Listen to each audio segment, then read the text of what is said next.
Welcome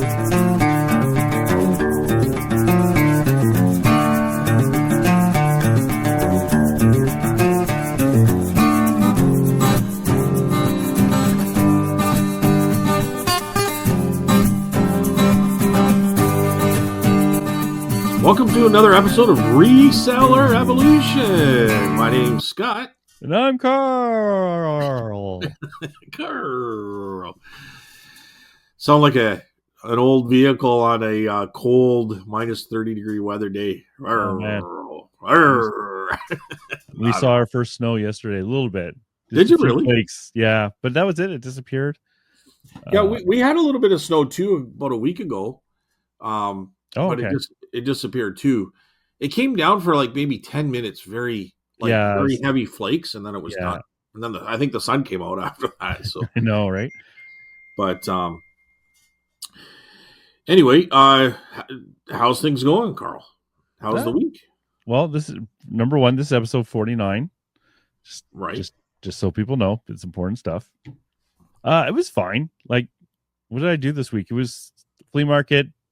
I did $70 this Sunday. What? Yeah, right. I'm lucky I broke even after everything. I had someone else come in and there's obviously lots of other booth owners there, and one guy I kind of respect by hand talking to. I got him to come over and just take a look. He said everything was great. He said the booth was perfect or very good. So I'll take that. He has like lots of stuff I want to sell, which is more antique-y, vintage, interesting stuff, and someone you respect, so to speak. So There's not much I'm going to change there.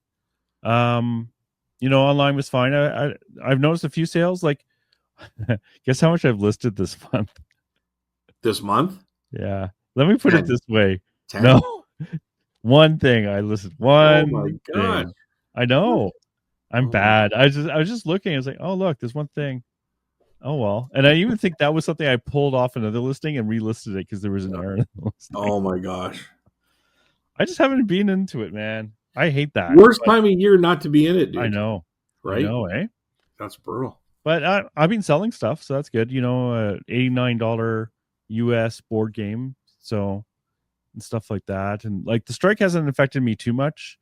The only time it affected me, actually, I need to send like holiday gifts to my sister on Salt Spring Island. I can't send that one because with Chit Chats you can't do rural addresses. Yeah, that's definitely a rural address. So apart from that, did I source since then? I can't even remember when I went and sourced for that auction. Was that 2 weeks ago or 1 week ago? I can't remember. I think it was just 1 week ago because I showed the stuff on your Sunday night show, right? Yeah. So I picked up some fountain pens, which are good, and some pennants, and some silks, tobacco silks that they came in. I saw the silks. They were awesome. Like, I like really that cool stuff. Like, I like the Indian, like the Native American culture, the Indians of North America. Indigenous, yes. Indigenous. Yeah. Like, I've always found that culture fascinating. Yes.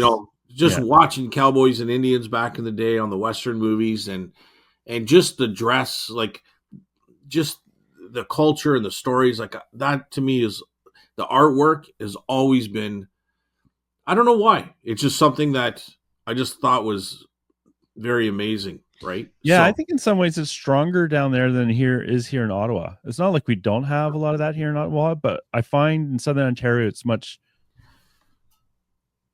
you come across that a lot more, so to speak. Yeah.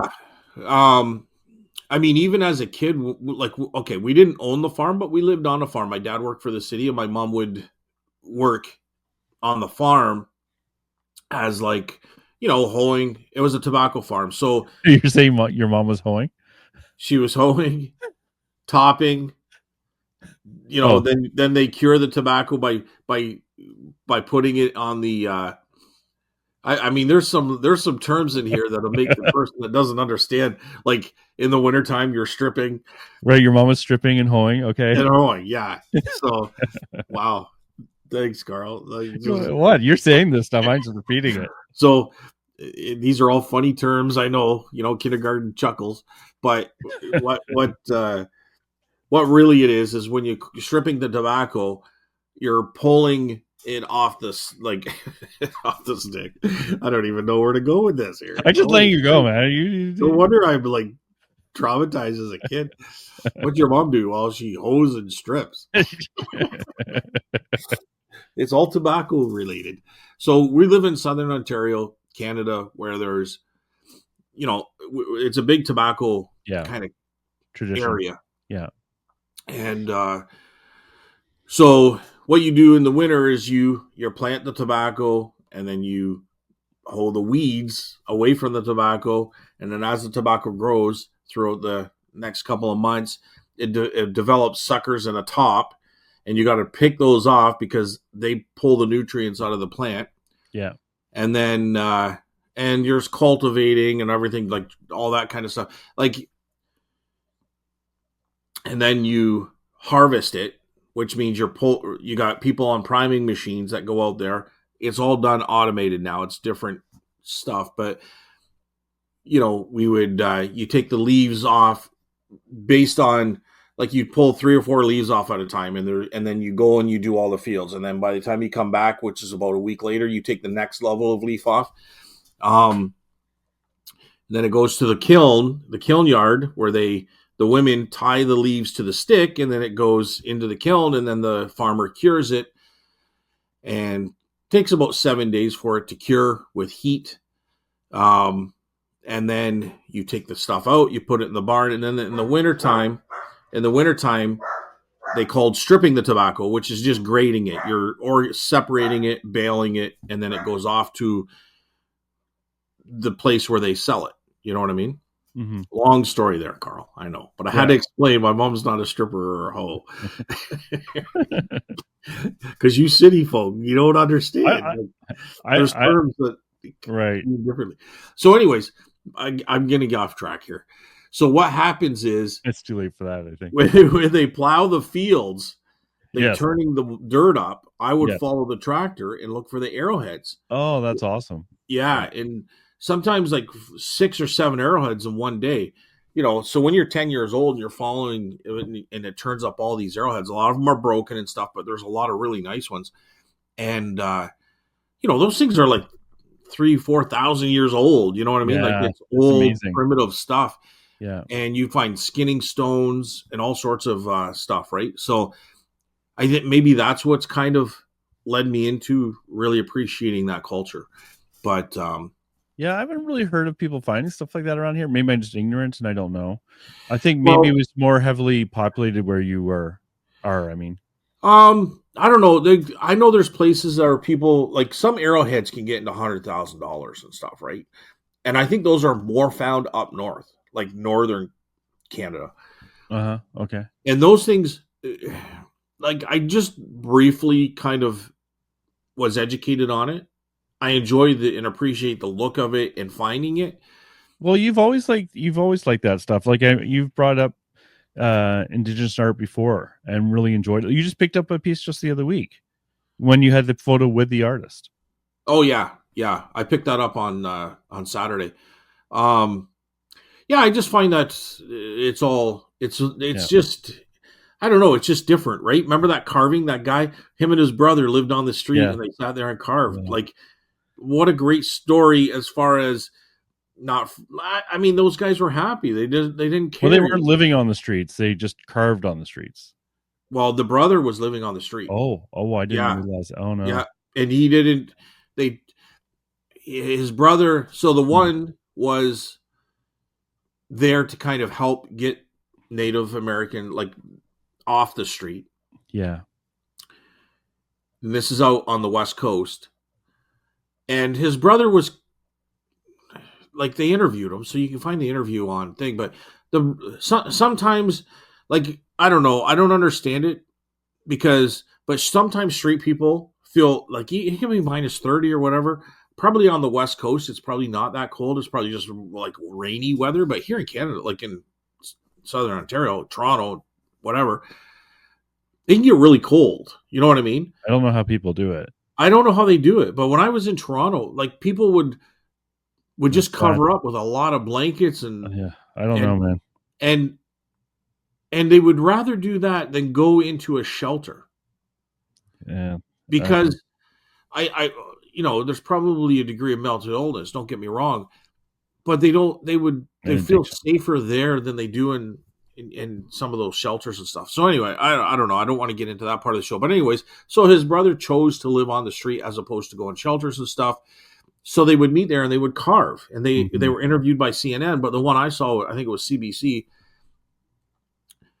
and they just loved it. That was their whole thing, and they would do 5 or 6 carvings and they would sell them on the street. Well, I Yeah, picked one up for I don't know, like $4 out of Value Village, and sold it for 100. I had 125 on it, but it sold for 100. Um, you know what I mean? Like, and it had all yeah, his name, and it was yeah, signed, and it had yeah. a little writing on the back of it. That's how I was able, and his And you can appreciate that style of art too. It's just, yeah, and his tribe, and all that kind of stuff. So I was mhm. able to figure out who he was. But um, yeah. So anyway, I like the look of that Yeah, art.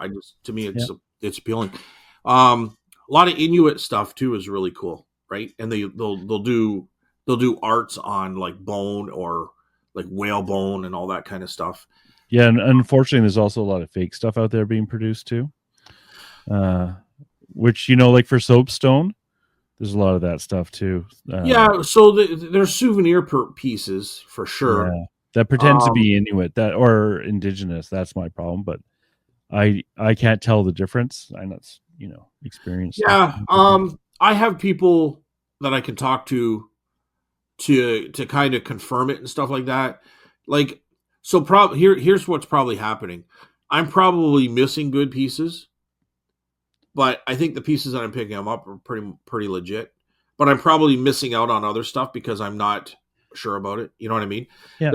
Coincidentally enough, there was a lot of that soapstone carving stuff at this auction, and it went really high, like Then five six people hundred knew. bucks for People knew the real stuff. Yeah. yeah. And there was one piece that I wanted. I was gonna go to 200-300 bucks on it, but I think it was over $600. But it was Yeah. really funky looking, and it just sometimes it gets to the point where I don't know if it's worth $3,000 or $200. You know what I mean? There's a lot Like of things like that. Yeah. so, and it's a When it one comes of to a art. kind. Yeah. So right, it's probably not signed. That I could see anyways. So I'm assuming it's not signed, but it's definitely Inuit. And I'm like where do I go with this? You know what I I mean? know. I So get stuck with that stuff. yeah, It's like like these I'd artists who love don't to. sign their work. It's very inconvenient for us resellers, I must say. I would love to Very get rude. into a house cleanup where I can just grab this stuff for $10 a piece. You know, that would So be mean. great. But anyway, kind of rambling on there.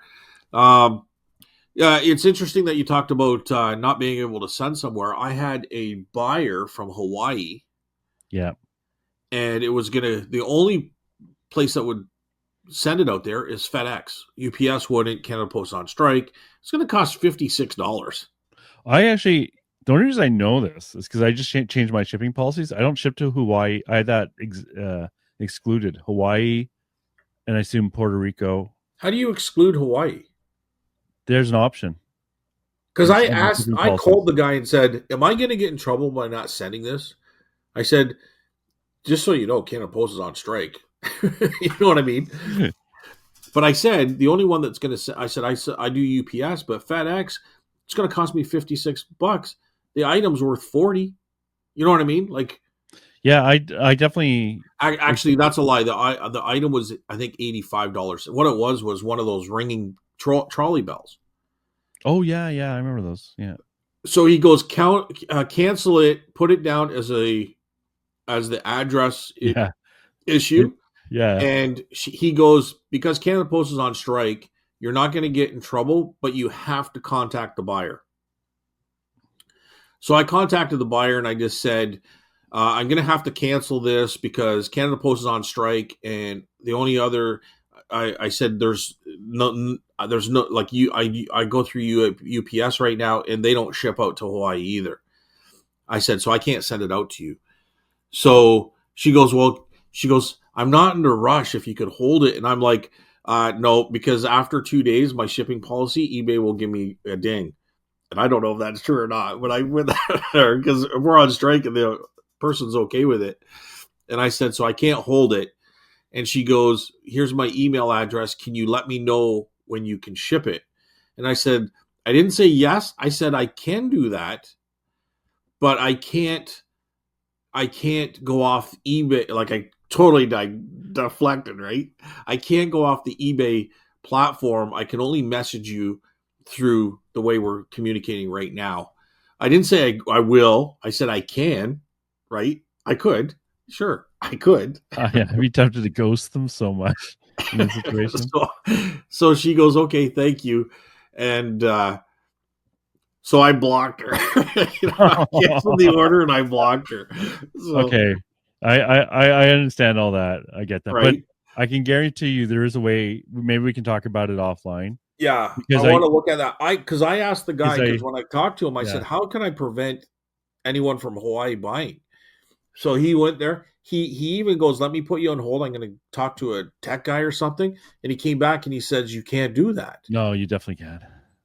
Yeah, you definitely can. Because the reason I know is I can't do letter post still, Right. right? So I actually changed my shipping policies just yesterday for any letter post. I changed it to like $6 American for shipping. Yeah. So you could still, if you want to buy a postcard for $6 shipping, you can do it, right? And that should cover my expenses, even not using letter post. But and when I was there, I actually saw that I have, and this is on .com.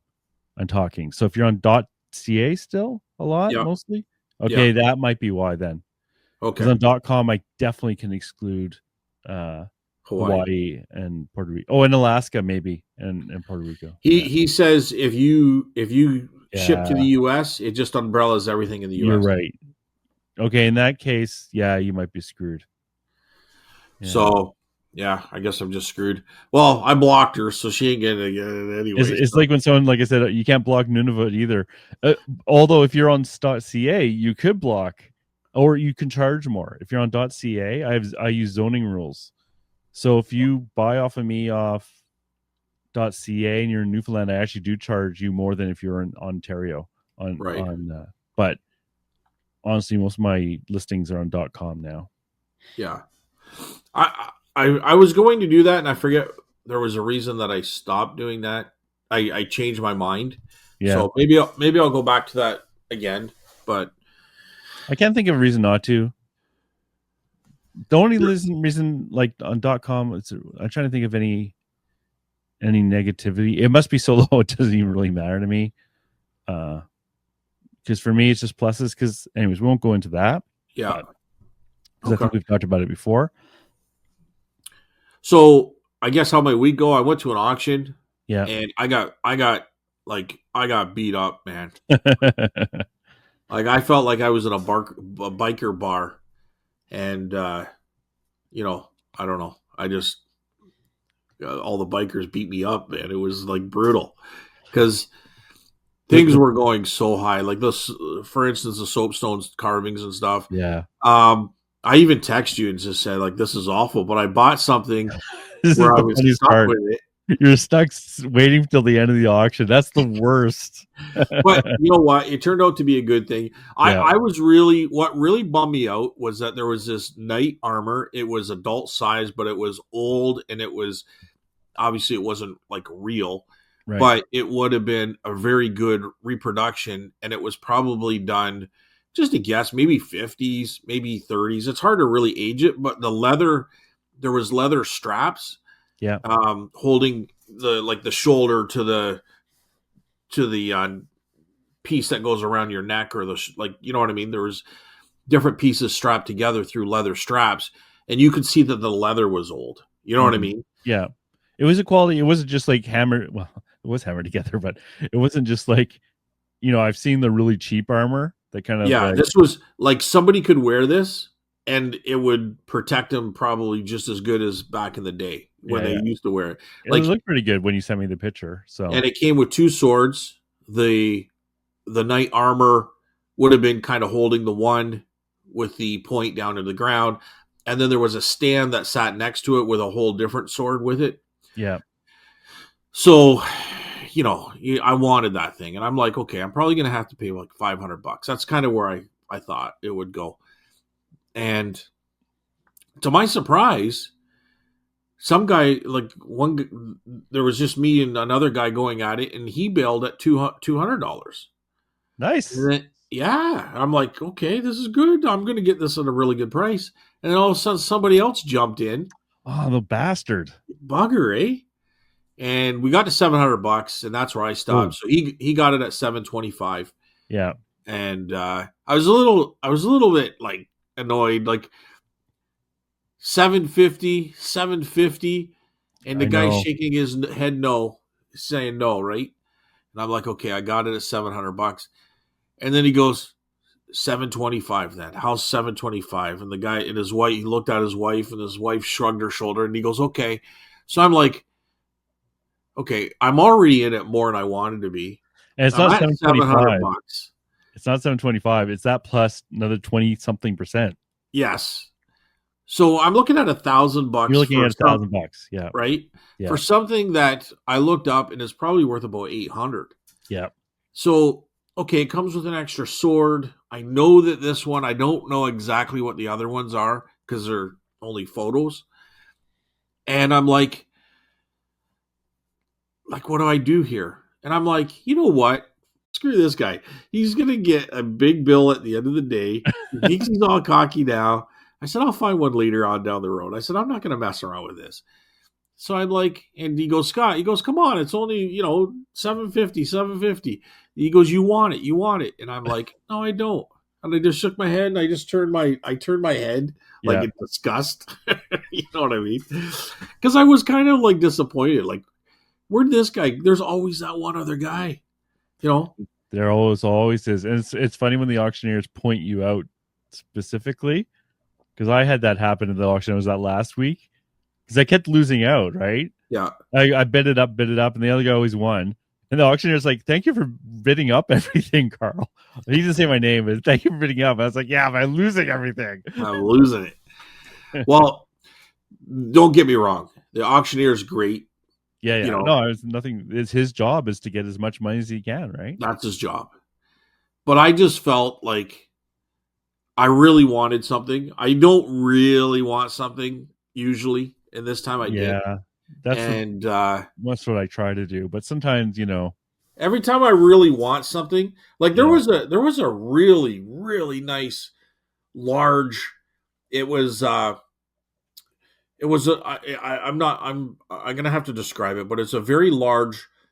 It's kind of like a filing cabinet, but it would be like 2-inch drawers, and there's like, I don't know, 60 drawers roughly, maybe You've 100. talked about this before. Yeah, you love this thing. I went to $2,000 on that piece. Yeah. And I still got outbid I know. by one other person. And it was just me and her in this as an old lady. I'm like, have fun taking that home, woman. You know what I mean? No, I'm just kidding. When I'm like, we just lost 20 subs right there. Yeah, nice spot. No, they understand the heat of the moment. Dude, I'm not going to say what I did when I got her behind that building and just pummeled the 80-year-old. No, I'm just kidding. But no, some guy came up to me after and he goes, listen, she was in here last night and she wanted that thing. You weren't going to get it because she would have went to any number. So, but I would have loved it for here because there's so much stuff that I could, and those things are worth a lot of money. Like they're worth about $6,000, $8,000. But I could have there's so much stuff that I could put in there. Dude, if you go buy a new metal one, you're looking at $1,000, $2,000, depending on the brand. Yeah. Sometimes even more. You know what I mean? Most of them are used for tools and different things. I mean, you could use this for like a rock collection or any type of collection that's got thin stuff, right? She was probably gonna put her souvenir spoons in it. But I don't know why she would want this thing. She might not even, it might be up for auction next week. She might have kicked the bucket. I don't know. I'm not associating myself with any of these comments. I would just like to say this is your opinions and does not reflect the opinions of other co-hosts in the show. Sorry, go on. I just thought to myself, you know what? When you kick the bucket, I'll come by and pick it up for $100. That's Nice. so bad, eh? It Just, is, just I get that though. Like, I've gone to auctions just for specific things, and then you don't get it. yeah, Especially it's at near the end of the auction. You're like, you just sat there for 5 hours waiting for this one thing to come up, and then you don't get it. yeah. It's upset. I get that it's upsetting, or it's like or the tease like you had, where it's like you bid to that 200. Oh, I got it, and then some bugger just waits to that just to start bidding, and you think, well, okay, they're bidding, but maybe we'll get it for 250. But no, they're just waiting for you guys to get your hopes up and then crush them. That's a lot though. 750. That's a big jump for 200. So Well, yeah. Well, I expected going into. I'm probably looking at $500, but um, all joking aside, um, there's nothing that I need that bad, like that I'm willing to pay more than what I think it's worth. You know what I mean? But when you go to those auctions, people do that all the time. well, there's Um, two types of there's people like us who are buying it to resell, and then there's people who are buying it for themselves, right? You I can't was beat I that. was buying I was buying this thing for myself. Oh, the both of them, yeah. Yeah, Yeah. but I wasn't going to pay more than what it's worth. If I brought in a suit of armor in the house, my wife would be rolling her eyes for the next year or two at least. I'd have to I hide. was I'd have taking to a drink sneak of it my in the coffee, house. and when you said that, it almost went all over my computer. Oh God, I'd have yeah, to sneak it in the house somewhere somehow into a it would corner. have What's went. that? I would have had to put it in my shop because yeah, I would have been like, "Where are you putting that?" But anyway, You no, spent it's how fun. much on I that? enjoy it. Yeah. So anyway, so that was yeah, I got beat up pretty hard, but at the end of the day, I actually did pretty good, and I bought a lot of stuff very cheap. So Yeah. um, so I was pretty happy that way. And it goes back to what I've said before. I just go to pick up crumbs because there's a lot of people there for the really good antiques, and I picked up a lot Mm. of toys for like nothing. You know what I mean? Yeah. Yeah. Like an old troll doll from 1964. It's a larger one. There's a dancing Scooby Doo with a hot dog. It works. Like probably get $100 for that, $80 for that, right? So Yeah. the troll is $130. Paid $26 for that plus the commission. So let's say 35. So I sell my Scooby Doo. It's going to pay for it and the troll, and then I make $130 minus whatever eBay takes on the troll. But I picked up a lot of really interesting stuff that I was happy. It made it worthwhile, but I can honestly say that the beginning of the day, like I've never gone that long dry without getting something good. It was funny though. I just kept saying, "Are you done yet?" And it's kind of like just trolling you a little bit Yeah, I as know. every hour went by. It's like, "Are you still there?" That must suck. That must be really boring. Uh, But you it, were fine. it, Like it, you it, worked out it in the wasn't end. Like it wasn't boring because I like going there to see what stuff goes for, yeah, but it was totally frustrating. And I would say the knight armor thing was probably about 3/4 into the auction. And yeah, that time I was losing it. I'm like, yeah. I'm not getting anything here. I got like a couple shitty little like I say shitty. They're still valuable that I'll make a profit off it. But to me, it's like just I could pick that up at yard sales. You know what I mean? At that Yes, time. yeah. So I'm like, I'm sitting here the whole time just and the night come up and it's like whatever. Like, that point I was kind of really just down and out. But like I say, honestly, at the end of the day, I showed some of the stuff on the show. At the end of the day, I got to be happy with, you go there to make money. You got some stuff. I got stuff to make money. Some of it was really decent. And so I'm kind of rambling on more with it. But the week was okay. I think sales have dropped on eBay. But I'm thinking like here I think I mentioned this on the show. So I put a banner on my store saying because I got questions from people in the US saying like Canada Post on strike, how are you going to get it to me, right? And I'm like, This is a okay, good question. UPS. And then the other one's like, well, is that going to cost me more? And I'm like, no, whatever it says for the flat rate, that's what I honor. There's no extra cost. So I thought, okay, I'm going to put a banner on my store saying we're still open for business. Yeah, Uh, while Canada Post is on strike, I'll be shipping through UPS. There's no extra cost. I put no fear. There's no extra cost to the buyer. and Which probably put the fear into God into them. dude, I'm telling you, there was like 5 or 6 days nothing, and I'm like, what the Yeah. hell's going on here? There's, So I think there's it a funny was, balance between being honest but being too honest.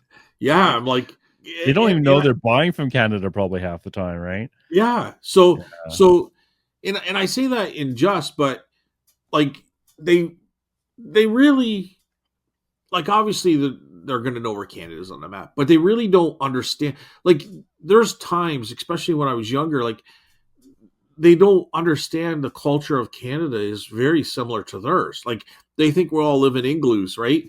And I remember going down to South Carolina and meeting some friends of a girlfriend I had at the time, and they're like, I don't know, we're watching a wildlife show, we're drinking beer, I don't know, but we're watching a wildlife show on TV, and we're just sitting there, and all of a sudden the girl goes, "Do you all have deer up in Canada?" I'm like, "Oh shit, they're all over the place, right?" And something else comes on, and I don't know what it was. And, "Do you all have that up there in Canada?" And then an alligator comes on. She goes, "Don't tell me you all got alligators up there too, right?" And I'm like, "Well, in the zoos we do, but no, there's no alligators." But and and I guess it's no different than me talking about like Texas or talking about Yeah, California. where's your horse? Where's your top hat? Yeah, like it would be the same Where's your thing. cowboy hat? Yeah. I kind of I get it, Ignorance the Carl. other direction, yeah. I Well, you get it, lost half Carl. the women in the first half of the podcast, and then you lost the Americans in the second half of the podcast. So I love the Americans. Don't get I oh know. no, I it just was pull your it cord. was like so much fun going to North Carolina there. Yeah. Um, I love the draw. I love the Southern draw and all that. Like, just the way Did they you, were talking, they were like, right? it Did you was so stay much on a fun. plantation? Yeah, Duh. yeah, yeah, exactly, right. So, uh, where am I going with this? So, I don't know. where was I going with this, Carl? I don't know. I'm just letting you run. So, anyways, so I thought, you know what? I'm going to take the banner down. I Yeah, took oh, it down yeah, at 7 o'clock. At yeah. 11 o'clock, I got cha-ching. A couple minutes later, another sale, and then a couple minutes after that, another sale. And I'm like, that banner, damn it! Like, why did I do that? Like, it's probably affected it. So the sales have been trickling in, Yeah. but I don't know. It seems to have slowed down. I did get a couple sales Canadian, actually here in Ontario. So people are seeing that it's there, but I don't know. I don't know. I don't know, for whatever reason. I think things have slowed down a little bit. So, and I think it has to do with the post office. Is my guess. They might be seeing warnings on their side when they try to buy. Yeah, That could be turning off people. I yeah, know in like a delay. Canada, like you have to be living under a rock not to know there's a Canada Post strike. So, Well, like, would I really know that there would be a U.S. strike if I wasn't in the business? oh, I don't blame the Americans for not knowing. Yeah, Like, of course, like thankfully that doesn't affect me at all. That's the one good thing with the United States. Like, I have to go to Chit Chat, which is a slight pain in the butt. I had to go today actually, but it's not affecting my costs or my timeline. So, except that Chit Chat's probably really busy. So, and I did get something damaged when I dropped it off there. So I was like, I ooh, don't know, maybe it's just a chance, but that was annoying. I got a negative, eh?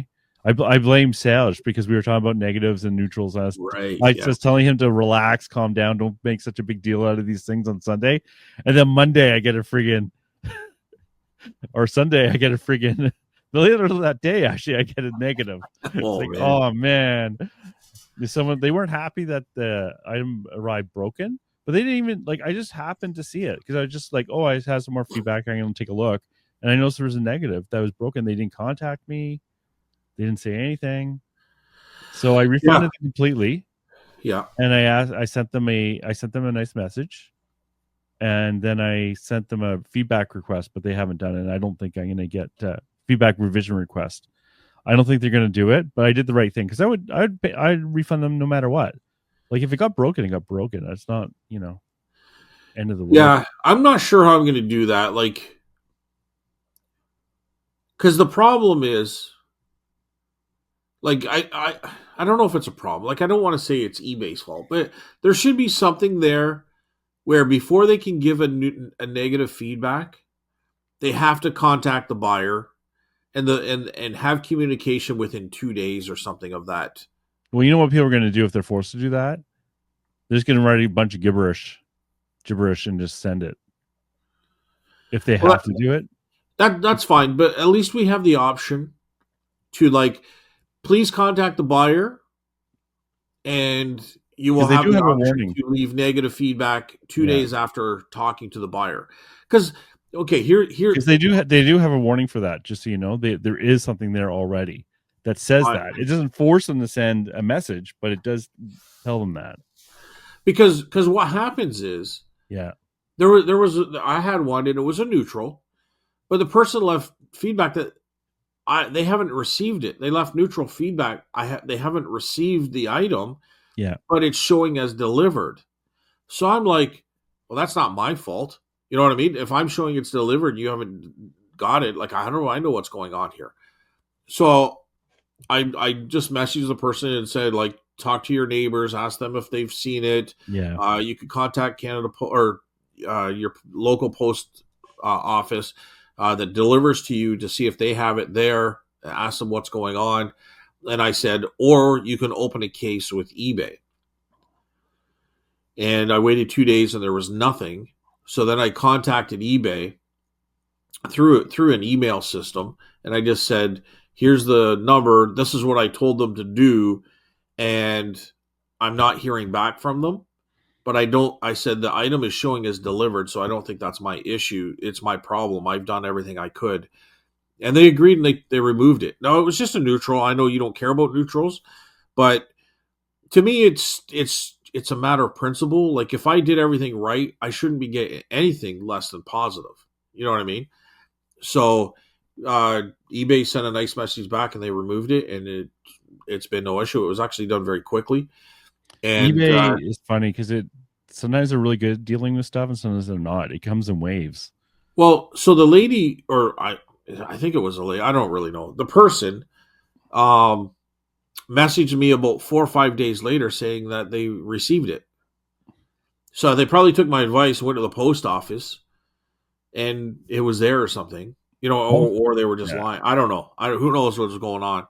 But Almost every time I receive those messages, I haven't received it yet to get it the next day, like yeah. 80% of the time or something. It's funny. Yeah. So, and she goes, "It's beautiful. Thank you so much." Yeah. Like that should have been the message that was left.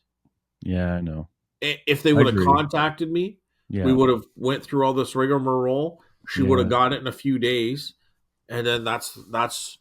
So she had to message me a thank you. I don't know. Maybe she couldn't leave another comment. I don't know, but you know.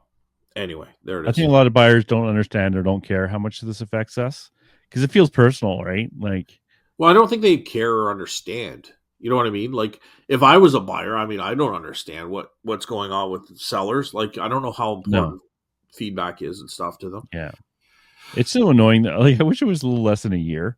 Just seeing that thing sit there for Oh, I years. That's what know. I know. sucks. That's such a long time.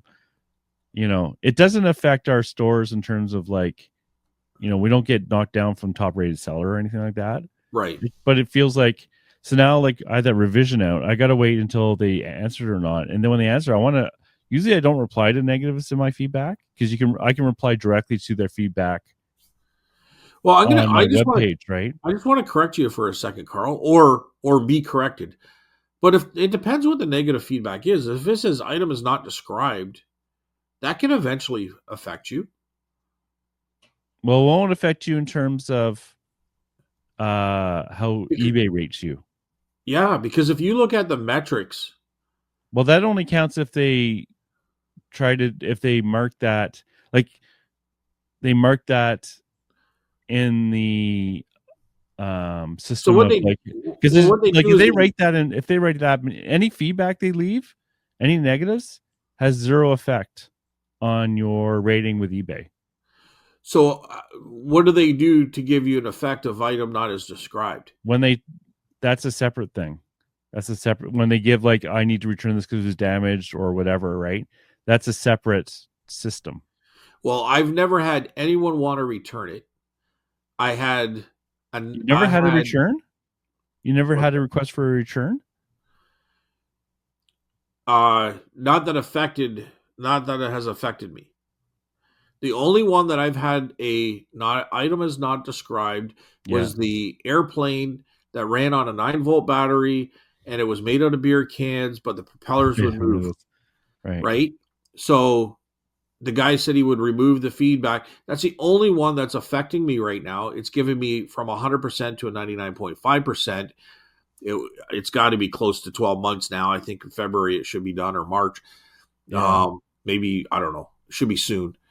So I'm not Uh, even sure what mine is currently. I never but look. that brought me to a different level in my metrics. Like, it's affected my metrics. You know what I mean? So right now, my like the seller levels, right? I'm top rated, which probably you are. So things that I'm top affect rated. you is transaction defect rate. I actually have two, and that's when I have to cancel a sale because I can't bloody well find it. That will affect you after a while. You're allowed a Yeah, few of them. that would have happened a long time ago. So that one's gone. Yeah, it takes a year. So I have two. So the So only one that I have, and there was one that I couldn't find it, but that one's gone. It's the ones that are affecting it right now is I guess he put it as an item not described. Like, that's what he. yeah, that one actually might not affect you, but I'm not quite. I shouldn't say that. I don't know. Like when I'm looking, there's a few things that affect your seller rating for eBay. One is transaction defect rate, which basically is uh there's two things for there. One where you transactions canceled for being out of stock, which I've done twice this year, or in the last year, I should say. Cases closed without seller resolution, I have 0. Late shipment rate, I have 0.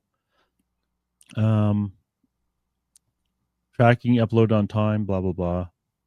That one, I don't know if that actually affects you. So, Well, anyways, and there is a return rate. I do have a return rate, but I don't know if actually you get penalized for that. Mine's I'll go 0.3. back and check it, but there's nothing else that stands out in my mind. Like, there's nothing else. That was the only issue. Like, I only have one negative, and everything else is like I think I have 3 neutrals and 1 negative. Everything else is positive in the last 12 months. Yeah, I guess my point, like that won't for eBay side, they don't care. You could probably have a 10% feedback. I don't know. Maybe that might not be quite true at that point. You're having huge issues, but like they don't care if it's 100. They don't care if it's 80. I think like there's no difference. What they care about is the other stuff I just talked about. So, and I think you like for me, I can like have in 365 days, I can not find items 3 times. That's why the sneaky thing is, and that's what eBay told you to do. Instead of like canceling a sale because you can't find it, you should cancel sale because there's an issue with the address, because that doesn't count in your metrics for some reason. And technically, I could say it does, because Canada Post on strike. I'm using UPS. I mean, I could have used FedEx, but I chose not to because they're too expensive. And UPS didn't deliver there, which I thought was odd. But I couldn't print a label through UPS. Well, in that case, really, that's not the buyer's fault. But I don't blame you for using the address one, because that's just a lot of money. But technically, you could have sent it. Well, I did call, and I have him on record saying, like, they record this, so I Oh, I could say. know. I know. I'm not So, saying eBay didn't say anything different. I'm just saying technically, you could have sent it. well, That's I all said to that's him, all I'm saying. I said, if I have to send it, I will. I said, but Canada Post is on strike, and UPS doesn't deliver out there. And if I use FedEx, it's going to cost me like 56 or $58 or whatever. Right. So I said the item, like, that's all my profits. You know what I mean? So, Right. That's not the buyer's fault, though. well, it is, How? because I said so. Oh, okay. I just want to make sure. I didn't understand, but now I understand. No, They should have done their homework and realized that this isn't fair to me. they should realize that wasn't fair to you. Yeah. I agree with that 100%. You know. You know what I mean? So anyways, Yeah. he basically, what he said is put down a shipping issue or Yeah. address issue, Yeah. and make sure I contact the buyer. And I did, and she said that's okay. Just Yeah, that's that. I would have done the same thing. That's insane. But I'm just saying, technically, you could have done all. Like I've had the same advice from eBay as well for the address thing, when it was really a problem with me. I forget. I can't remember what it was, but they will advise you to cheat their own system. So I think it just feels like you can't make a lot of mistakes on eBay. You can make a few, but it well, didn't take much. even Like remember shipping Adam got in trouble. He got in eBay jail for a while, right? oh yeah, for a long like for a year or 6 months or something. And Like if he had, and that's a long time. And if he had used the problem with shipper's address, he would never have been in jail in the first place. It would have been not the way ready to use the system, but it's not like Adam's irresponsible. He just had a lot of things happening. I yeah, can't it even was remember the just reasoning. yeah. It's personal, but So whatever. Yeah. so even if this does come back to haunt me, Yeah. it's not No, it won't. it's not going to affect anything other than I only have 2 more strikes available. Does that reset after a year as well? Well, I think the problem with that, the address there is no strikes with that. No. But let's just say item not being able to be shipped type thing. Like, does that reset, or is that like 3 strikes you're out, or does it reset after a year? So for me, it depends on your. I think it's a percentage thing going, but I can do 3 a year. If I go below 3, if I go 4, then I'm no longer a top rated seller, which means I have to pay more in fees. Right. Okay. All right. And then it drops off just like feedback does after 365 days. Okay. So Don't lose your shit. That's basically and the I rule. think we already answered the question that Adam was eventually able to get back on track. Yeah, they let him. Yeah, because it dropped off So probably. Yeah. yeah, so there is a time limit within there. So even if I did do this within a year, it would be off my record If anyways. you had picked the I don't have it option or just Right. cancel the sale option, yes. Yeah. Yeah. But honestly, like eBay does have to kind of use the stick a little bit Oh no, because for sure.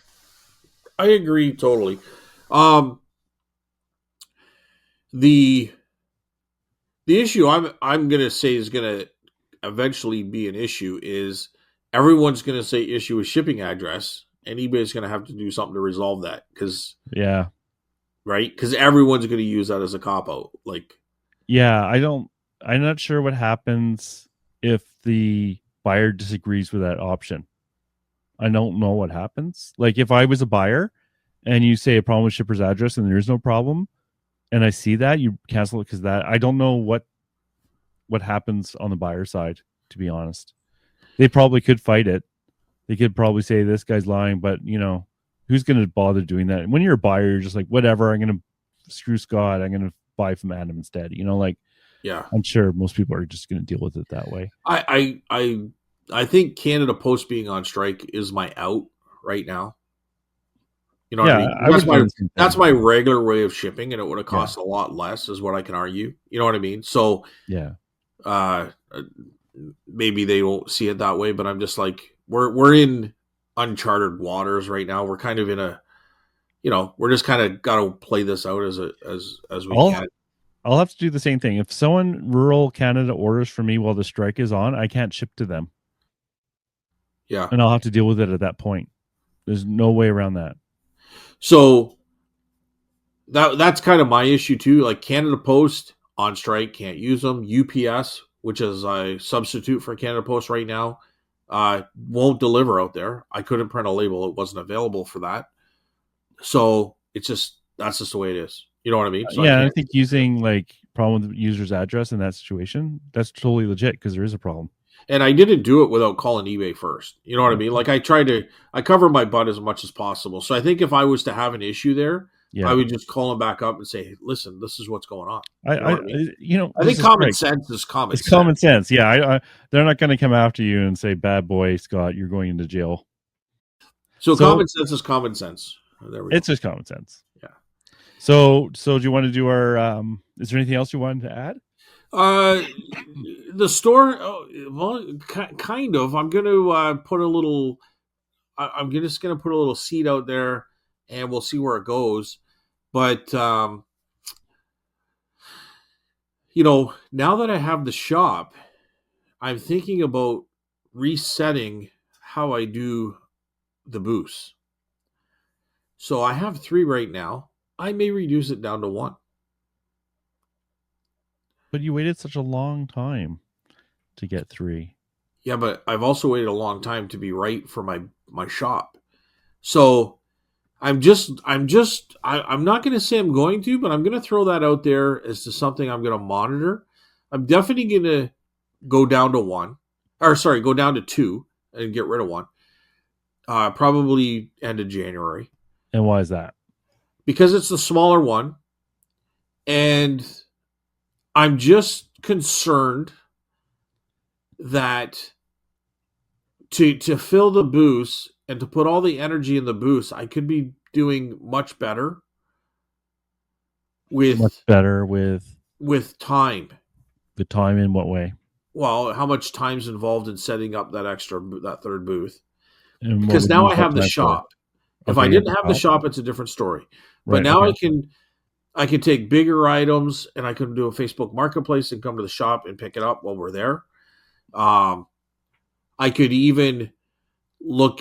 I'm also going to be. Remember, I'm going to be doing the spring and fall shows, Oh yeah, I forgot about that. and I have a place to store that kind of stuff now, so I can set up. Like I can start kind of cherry picking for that, box it, and get it ready so that when the day comes, I just take whatever I have ready to go. So how you're planning using this is changing every time I talk to you. It's funny. Because Not in a bad way. This is a good way.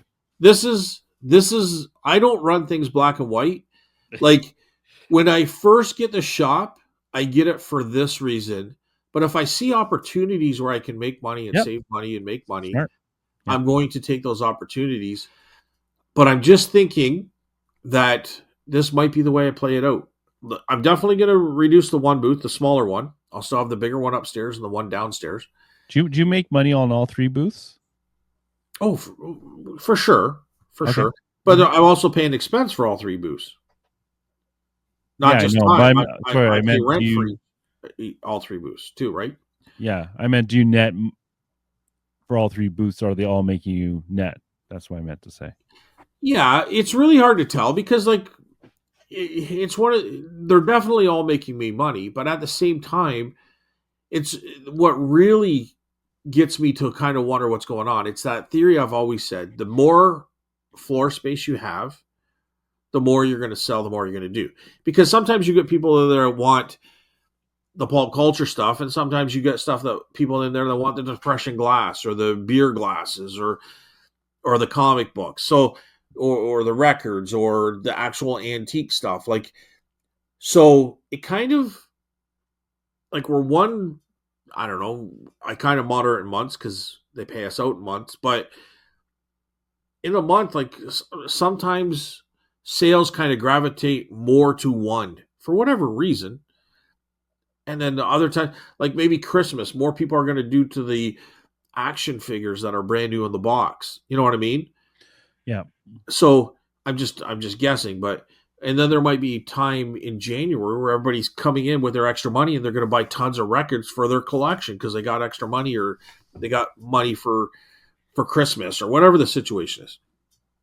So anyway, it's one of those things that now that I have the shop, I have a lot of good space. I can, I have a huge parking lot.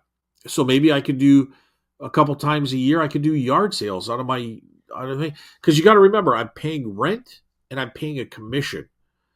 So if I can reduce the rent and the commission, I don't need to sell it for $100 because I'm already losing 25 to 30% on the sale just by being at the store. Maybe I sell it for 50 or $60. I Right. don't have to travel it over there. I'm only using like $100 items are usually going to go on eBay or they're going to go in the store. Mm-hmm. But I'm just using that for easy calculation. You know what I'm Yeah. saying? Yeah. So I'm going to be able to cherry pick items. I don't need to get the top dollar because I can ask for the top dollar, but I'm losing on the sale already. You know what I mean? Or if it's Yeah. out of my shop, maybe I'm making the same as it would be in the store because I'm going to reduce the price a little bit. if someone asks to have it reduced. But at the same time, I don't have to carry that over there. I don't have to package it. I don't have to set it up. I don't have to write out a price tag. You know what I mean? So that's kind of where that's where my mindset is. Yeah, no, it sounds like you can go many different directions depending, and you no rush, right? Like, too. Well, for the small booth, my mind is pretty much at the end of January. But other than that, there's no rush. Outside of that, I mean, hey, listen, if like I'm open to this as well. If I'm doing really good at these shows, maybe I'll go down to no booths. I don't know. You know what I mean? Like, I don't think they're going to be that good, but I'm going to say, like, that could happen too. I'm not saying it's going to go there, but I'm just saying that could happen. I don't know. You know what I mean? Mm-hmm. Right now, that option, that mindset's not on the table, but who knows? I don't know. Wow. Because I have a shop. Does that make sense? That makes sense. I think, take it slow because you never know, right? And like, well, I take it slow but at the same time, 6 months from now, I could say, you know what, this shop's not working out. But these are seeds. It all started back to the very beginning. I'm just throwing the seed out there. You know what I mean? Right. So I'm just saying, like, this shop thing could actually be turn into something much bigger than I was planning. Wow. I'm seeing potential with it. No, this is great. Right? I think this is awesome. Like, you have to try things and see what hits and what doesn't hit. And, to dream a little is good too. Or to practically try things and see how it goes. And, more power to you, man. Like, as of plans right now, I'm going to shut down the smaller booth at the end of January. I'm going to still run the 2 bigger booths. I'm going to run stuff out of the shop, and I'm going to do those 2 shows in the spring and the fall. Yeah. That's kind of where my trajectory is right now. You sell lots of ways, right? You sell on eBay, Etsy, the booths. You do garage sales. You send things to the auction. I could do the garage sales. I haven't decided yet. And to be quite frank, with the garage sale part, that would be outside. But the selling out in a garage sale is probably okay with the owner, but I still have to ask him permission to do that, right? Yeah. So I'm not going to do that till the spring. But it's another option. You know what I mean? Yep. So I don't like doing garage sales at the house here. I'm not big on that, but I would do it this way. So. Well, didn't you get Stephanie to do it? So you weren't even there? I did. I'll get my son to do it the other way. Probably Stephanie too. But anyway, so it just opens up a lot of options. You know what I mean? So we'll have to play it out and see how it goes.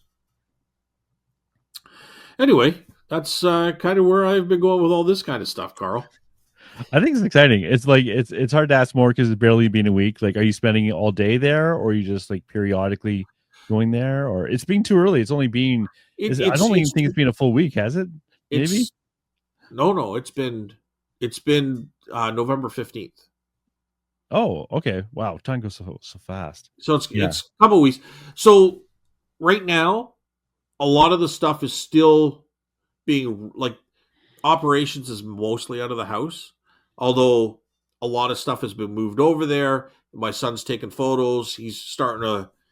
I'm starting to get him comfortable working there. He's over there right now on his own, and just slowly see how that develops. But I say slow, but within a month, a lot changes within a month. You know what I mean? Mm-hmm. He learns more. He understands more. There's going to be a month of me knowing exactly what's going to happen. Not exactly, but more so what options are available through this shop. But there's a lot more room around the house.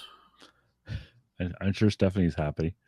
Like, sometimes I just throw a couple boxes on the kitchen table just to make her feel like things are normal, right? Oh my God, I would get so much crap.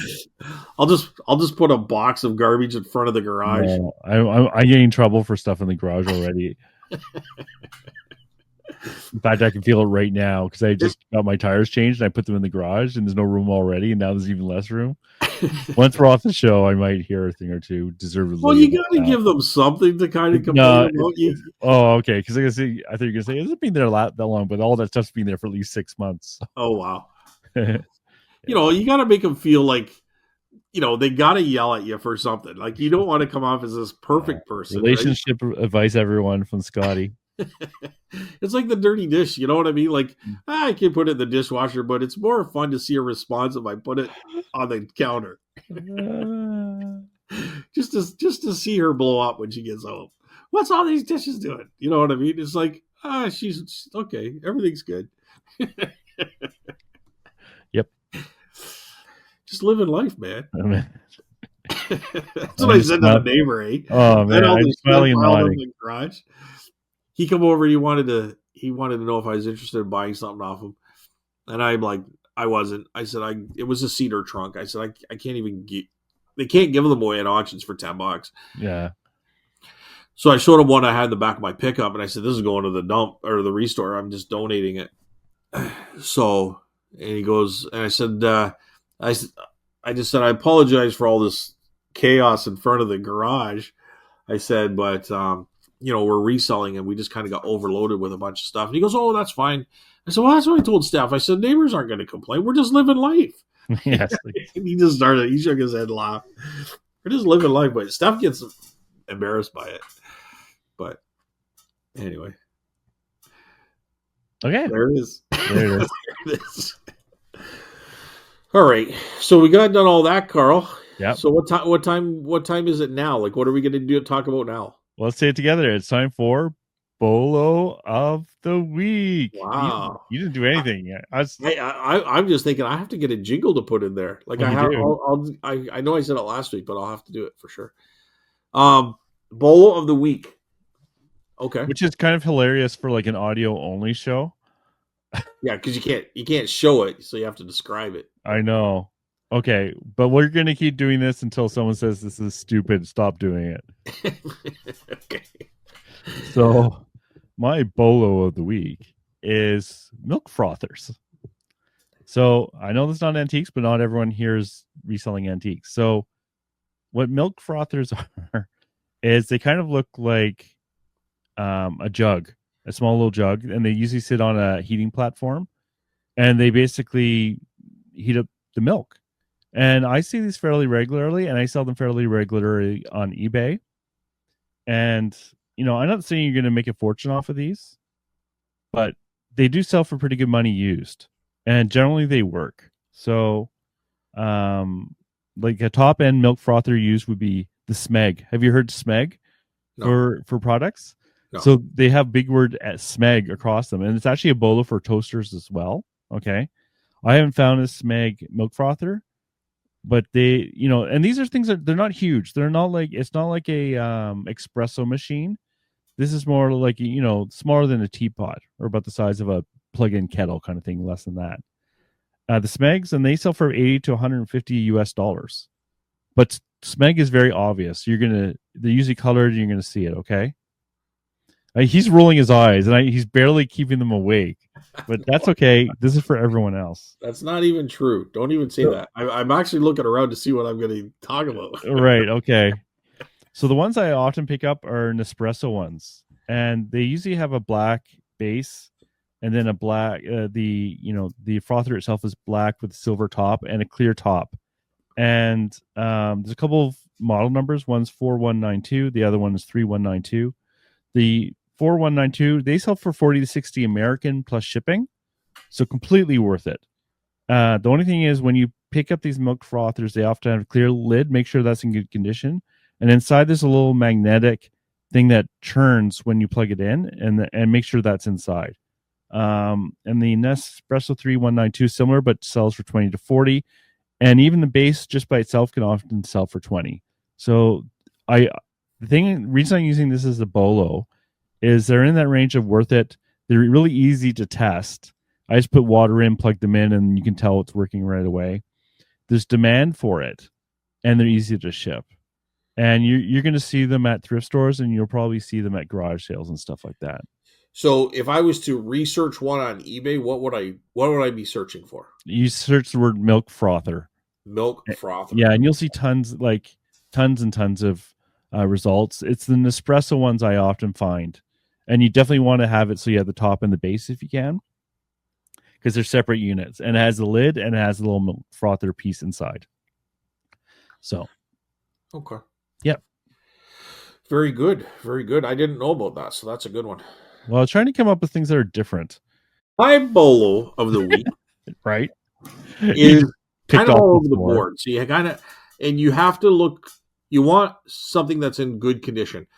right? Not necessarily true, but for top dollar, you want good condition. And it's Metro Domes. And I sell those out of the booth all the time. What the hell is that? So a Metro Dome, they usually form like, if you look out in front, they're like a triangle, Okay, but they're almost more like a pyramid, I guess.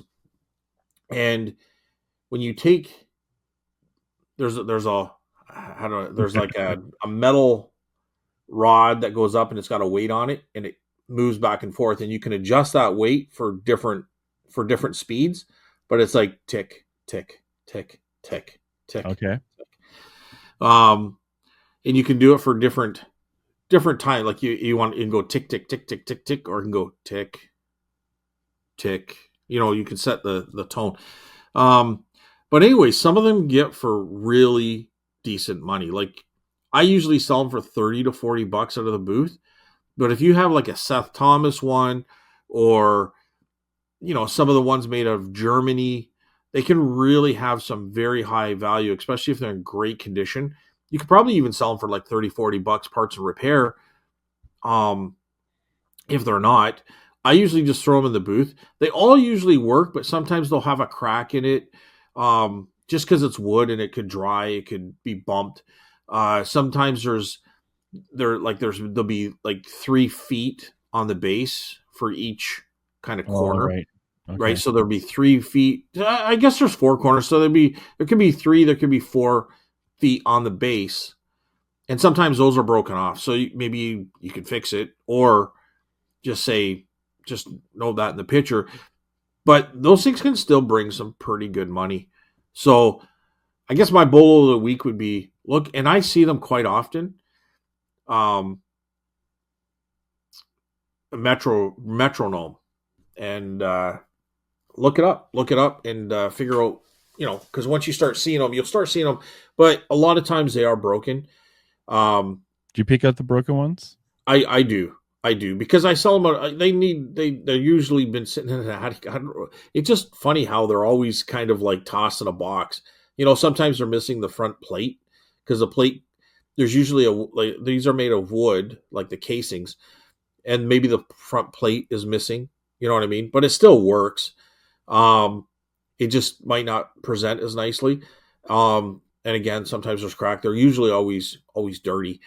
Um, but they're easy to clean up. A little bit of pledge. You're just cleaning up the outside, and yeah, and you'll see them. You'll see them all the time. And again, 30, 40, 50 bucks for most of them, and some of them can get even into the hundreds. So, So are and you if we go selling? beyond that, let me know in the comments, because I've not seen them that high, but I wouldn't be surprised. Like if they're very high end, they're kind of like Clockmaker would probably be the ones that would make these things. You know what I mean? A And clockmaker? you can Okay, get them to plastic too. I think I've seen one in like a plastic from maybe the 50s, but most of them are wooden. okay, cool. Yeah, I Metro no. I've never picked up one, that's for sure. Well, I have And one right here, Carl. If you want to hear what it sounds like. I want to hear what was the brand name again to look for? Well, there's all different brand names, but I think Seth Thomas ones, which I Seth believe would Thomas. be Canadian, because Oh, I see. that's Canadian clockmaker, right? So they can get kind of high, but you're paying for the name, and well, obviously for the for the quality. But I think there's German ones out there that get quite high too. So, but I'll just for the audience, I'll just let them hear what it sounds like.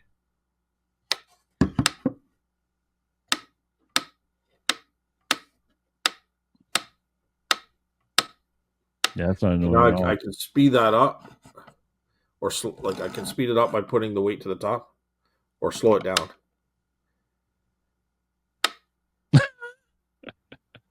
That's slower. Okay. And I'll see what it's like sped up. Ooh, exciting. There. So this one's missing 2 feet off the base. Or 1 foot off the base. But it's a square bottom, and sometimes there's 3, sometimes there's 4 feet. But the whole idea is you got to keep it. It has to be it has to be level for that stick to move back and forth and click and work. It needs to be level, right? Okay, cool. That's definitely something different. Metronome. Okay, I'll keep my eye out. Okay. I saw you look it up there, Carl. Did you find it? Yeah, I'm just fact checking you, just make sure you're not like gotta watch this guy over here. What the hell are you even talking about? Well, I'm just double checking you. What do you see? You were right. Seth Thomas is worth hundreds of dollars sometimes, right? Yeah. They still sell the new, but the new ones are still really good money. So like over $100. So. And they're usually, are they plastic? The newer ones? They look well. They're probably both. They're probably both. Yeah, they're both. Like the new ones are going to be plastic, but I'm looking at the wooden ones that you're talking about, the triangle ones. So there's also like, well, I won't even go into it, but electronic ones. You know what I find is never worth anything? Is those, have you ever seen those like guitar tuners? The electrical guitar tuners? No. Okay, well, the size of like an iPod, they've never had any value. I used to look them up all the time when I saw, because they're always on the baggy wall at the Valley Village. Yeah. Guitar tuner, huh? Yeah, it's like something you attach to the end of your guitar, and it can like tell if you have the right notes and stuff like that. No value. At least all the ones I've seen had no value. So did you like my bolo, Carl? You were very questioning whether I was going to have a good bolo or not. I no. I think that was great. That was great. Yep. There you go. Bolo of the week. All right, Carl. What time is it now? What? We're going to do comments. Comments, yeah. Favorite part of the show is the comments. Me too. I really like it. All right. Do you want to do a comment first? Well, let's start with Spotify. We always start. It's tradition now, so we have to do it. Okay. Do we have any comments at Spotify? That's the first we have one comment. Okay. We also have one more follower than last week. We're up to 63 followers on Spotify. And never lets us down, even though we thought she did once. And I was wrong. Don't use the word we. However, no. In all joking aside, Tina Mack has left a comment on our last show, and I will read it now. Love the new segment. Thanks, guys. And that would be the Bolo segment. Bolo of the week. Bolo of the week. Every week, I'll research your item. Nice. Okay. Love learning about new things. Hopefully there are new. I'm still going to talk about things that I have found, but it could be unique enough that people won't know about it, or it could be one of those items that are hard to find, but it's stuff findable because I found it. What about you, Carl? What's your opinion? Yeah, no, for me, I like the stuff that you can actually find out there, and I won't necessarily find all the items like the ones I did for the muffin tins, but I like reminding myself to look for this stuff too. And for me, like a bolo item is a lot of bread and butter stuff. It's not necessarily going to be the $200, $300, $400 items. It's going to be the, hopefully 30, 40, 50 American plus, that, but it's not a black and white rule. It's not a black and white rule, Carl. Start again. The strike is a big issue for me. Poshmark only uses Canada Post. I've got the dreaded vacation mode on. Eeks. That sucks. I'm using the time to do inventory and sort through years of my own cassettes, VHS. I like VHS and cassettes, CDs, and records. Yep, showing my age. Keep up the great work. Appreciate you guys. Well, we appreciate you as well, Tina Mac. And, if you got to put it on vacation mode, but you can still do work on the side, and once the strike is over, you can kind of benefit from all that work. I think you have to do that. You have to keep moving somehow. especially if you're relying on this for your income. I like Yeah. what people say. Like, I make sure I just draft everything, so at least when the strike's over, I can just pump out the listings very quickly. So you're just ready to go. Like, I think about putting my store on vacation mode, but it really hasn't affected me until it will, and then I'll regret it, I'm sure. But until then, so far, all my sales have been fine.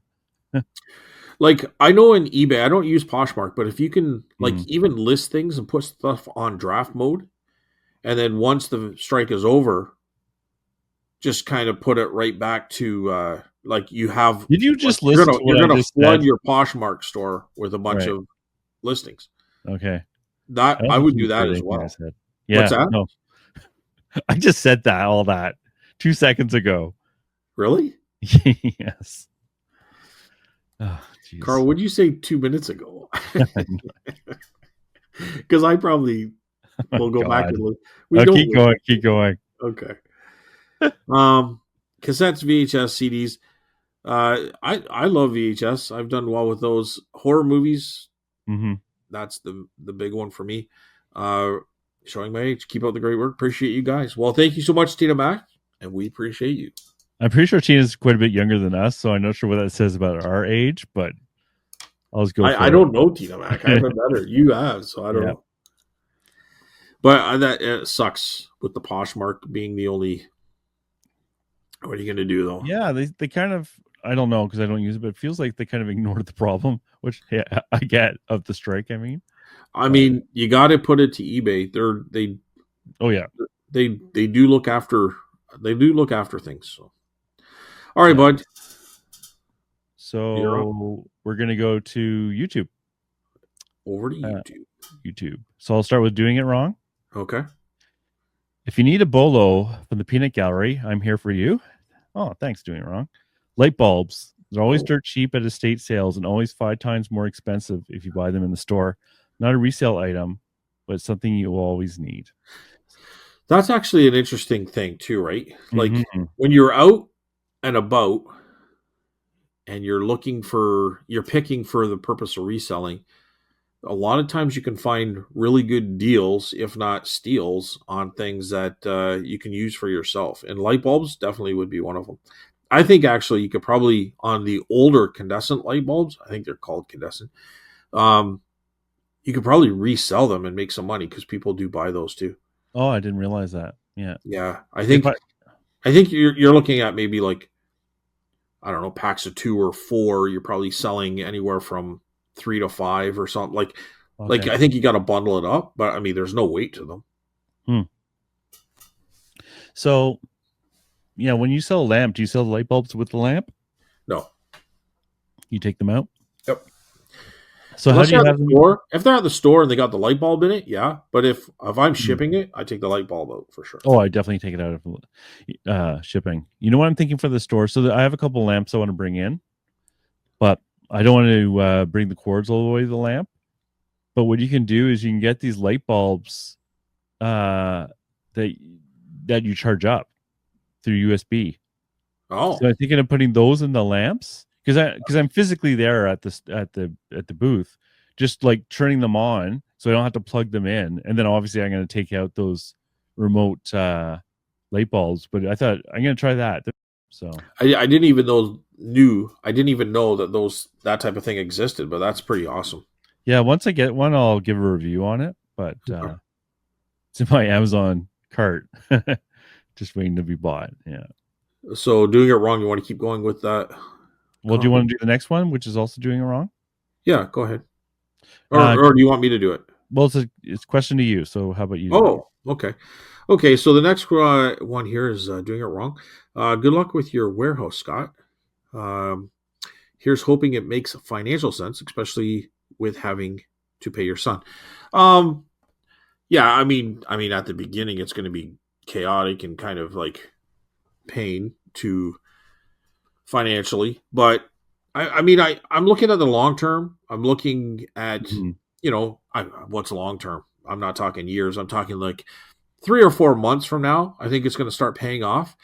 Um, the first month and a half, like it's probably going to be January before I even get it set up to the point where it makes any sense to even work out of there. But luckily, I can work from here and there. Like I'm still working out of the house and setting up the warehouse type thing. I call it the shop.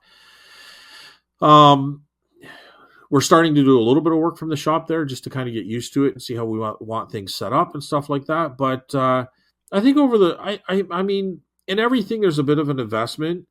But if I'm going to be breaking even or losing a little bit for 2 or 3 months because I'm looking at long term, then that's the way it is, right? Like if you start out a business, there's a lot of expenses. So this is kind of another step. It's going to hurt financially a little bit as far as, the bottom line, but I think it's going to pay off big in the future.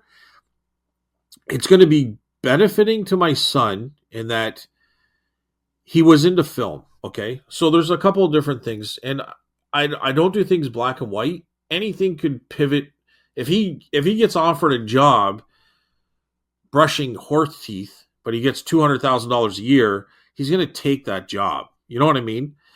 Pulling, I don't know, tapeworms out of bears' butts at the zoo for $200,000. Then you do that. You know what I mean? I only say that because I saw an Instagram thing where a tapeworm was dude, no, I saw that too. No, no one looked that up. It's burned in my brain forever. I know, it was brutal. Oh God, I'm just sick thinking of it. Just keep going. Where are you going with this, Scott? I'm just saying anything could change. So right now, I mean, he went to school for film, and it's really hard to get a full-time job into film, but it's very possible to get a couple of months, and then you don't know when your next job is. So he has that option now where he can work for me when he needs to, and he can go jump into this other job if that comes available. So we're going to go that route come January, like into the new year, and we'll see how that works out. Maybe he won't like it. He'll go find it out. I don't know, right? But right now we're just kind of playing it by ear. And again, short-term achievements, but long-term kind of goal is to have a successful business. Yeah. Short-term, there's going to be a lot of pivots and changes, and we don't know what tomorrow's going to bring, right? So kind of getting long-winded on this, but I think it works. I think it works out. Yeah. I think it works out no matter how you look at it. It's a positive.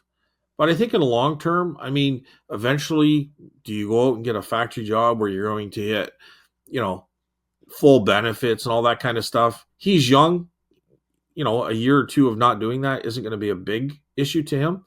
But he's going to have to make decisions going forward. But as of right now, it's working out, right? So we'll just see where it goes there. At the end of the day, he's helping me get this shop set up. So it works out just if he's there for 2 months and that happens, then that works out good too.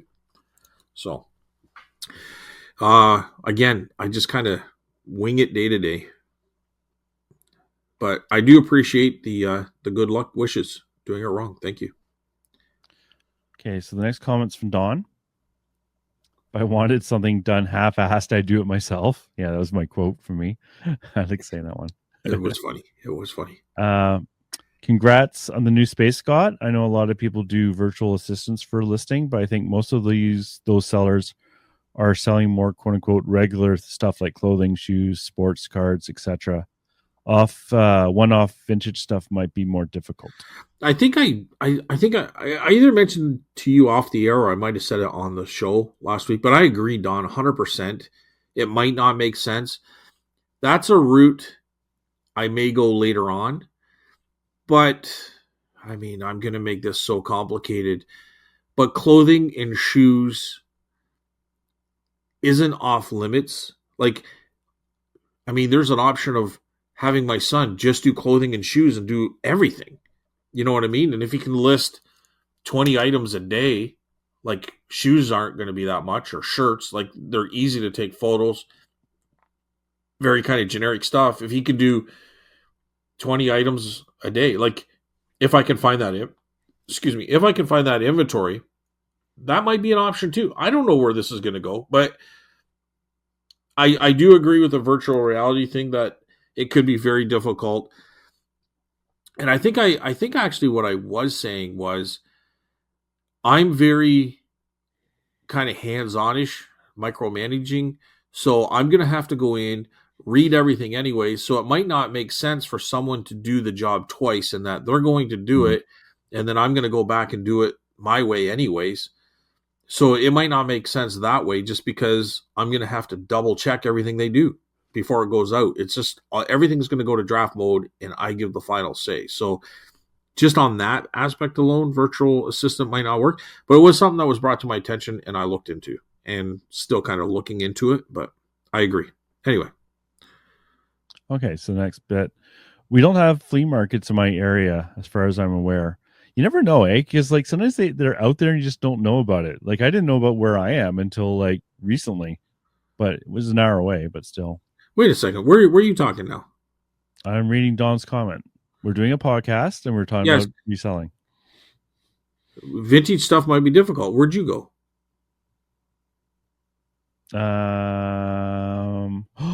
It was me. It was me. Yeah. I am guilty. Oh no. You're gonna cut this out, right? You're Nope. totally gonna cut this out?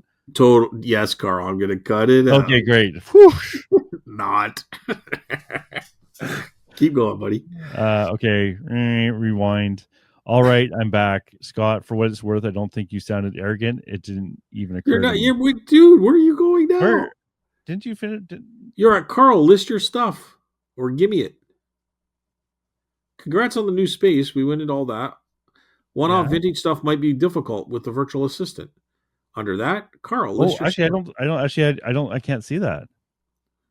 It's not even a show Get more read there. more. Yeah, I don't even have that option. So Well, I'll read it then. you'll have to read. That's weird. I've never seen that before. Actually, my Carl, defense list is your not fair. stuff or give me it. Smiley face. I get it though. It becomes a vicious cycle when you're not motivated to list because you're not selling anything. But in order to sell things, you need to list it. 100%. Yeah. But the stuff selling is what helps that motivation. Also, if you don't need the money coming in, then it can certainly be tough to keep at it. Well, the money coming in is just like another incentive to do stuff, right? So Yeah.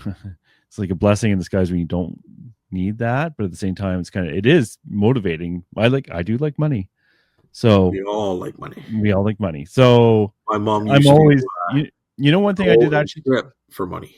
Sorry, what? My mom used to hoe and strip for money. Yes, she did.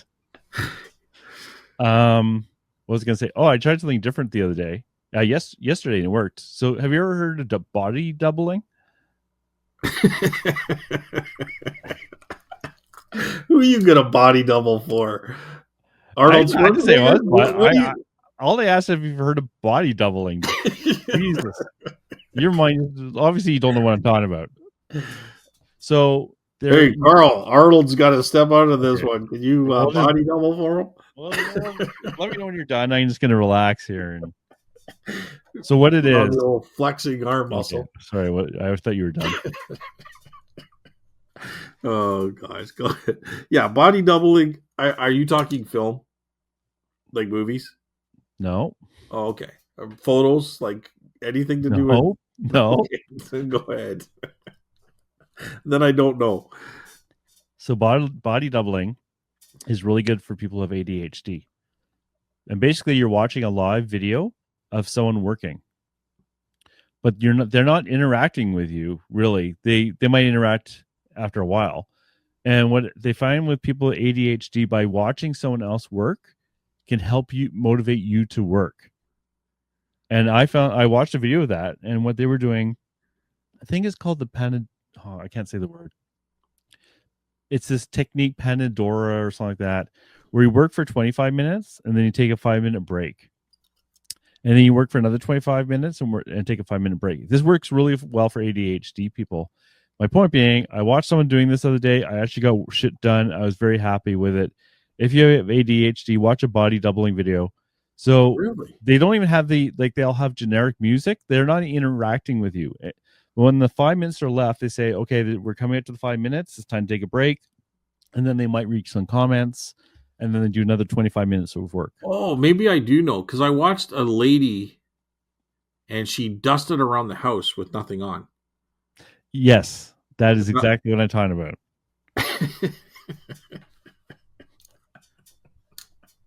It makes you dust, then more power to you. Whatever Some you need came to over do to to a get. clean house, and she goes, "What the hell happened?" And I'm like, "ADHD is solved, baby." You know what? You know what the best thing is to get work done is to find something else you want to do even less, Right. and then that will motivate you to do that thing. It's horrible, but it's true. It's like, oh no, I need to do my taxes. I know I'm gonna. I don't know. Clean the garage out. Finally, after years. Oh man, Okay. that Anyway, is true though. That is true. I find too, if like Steph and I will get in an argument about something, like it's uh, nothing serious ever, but yeah. like we'll have a disagreement, and I'm like a little perturbed. Use Oh, the anger. I'll work really hard. Like I'll go Yeah. downstairs and I'll work away for a long time. But anyway, do you want me to keep going? Yeah. I can't read it anyways. RE Canada Post. I do send letter mail a lot within Canada postcards, and I've had to increase the Mm, shipping for that to like that's what I $8 just did. Yeah. in order to ship those items with Stallion Express. So I don't anticipate getting many, if No. any, Canadian postcard orders for quite a while. But oh well, better than having to shut it down until the strike ends. Yeah, you kind of just got to do what you got to do or can do. There's a no. Yeah. It feels to me like a no-win situation for letter post. I'm sorry to hear the flea market has been so disappointing lately, Carl, especially this time of year. You'd think there would be, I would think so too. You'd think there'd be more people there starting to shop for the holidays, but maybe not. It's kind of that limbo season. Like you would think they're out there, and maybe they are, but they just haven't hit that flood because we're not quite there yet. And if people are hurting with the economy, Yeah. maybe they're just kind of holding off because they haven't got the Maybe. money. So they're going to get closer to Christmas, Yeah. and it could be a flood that's going to come out. I don't know. Maybe. Like it's really hard to tell, right? So Like my friends like are selling $500, $600, $800 worth of stuff, but generally I find it's like the high end stuff, like big paintings and things like that. So, but I'm gonna give it a try for a lot longer, and the big thing for me is I'm not bored, and that's my Achilles heel, and I'm not watching the clock going. Is it time to go yet? Is it time to go yet? Time to go yet? yeah, I'm just and now I'm at the point where I don't have to do as much work when I go in, which is kind of nice. I'm sorry to hear the flea market has been okay. So it's so disappointing, but we don't. I guess that's what kind of got us off tangent there. We don't really know why that is. Yeah, no, I'm still working that. The booth isn't spectacular, but it's holding its own. Like Mm-hmm. it's in my zone. I mean, if I compared it to kind of October, September was a little disappointment, but any other month throughout the year was beyond expectations. Right now we're in fourth quarter coming into Christmas, and it's just meeting expectations. Yeah. So it has gone down, but it's still within my expectation level. So does that make sense? Yep. So, more people are starting to shop for holidays, or maybe not. Going to listen to the second half tomorrow while I work. So she does reply to that, Carl. So I don't know if you want to take over from there. Okay. So she says, "All right, I'm back."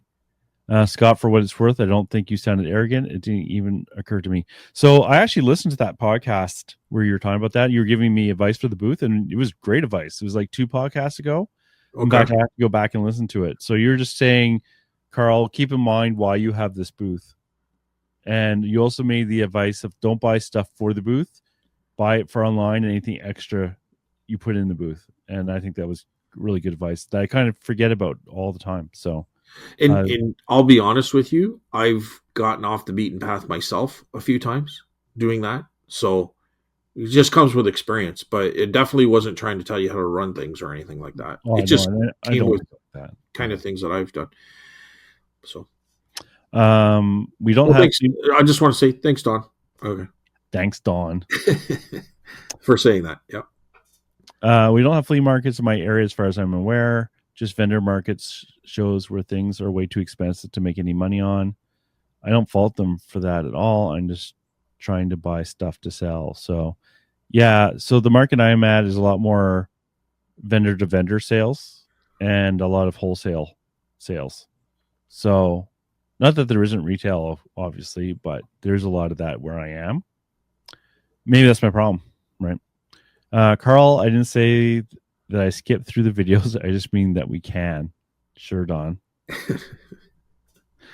Just creeped your score. Yeah, just creeped your store, Scott.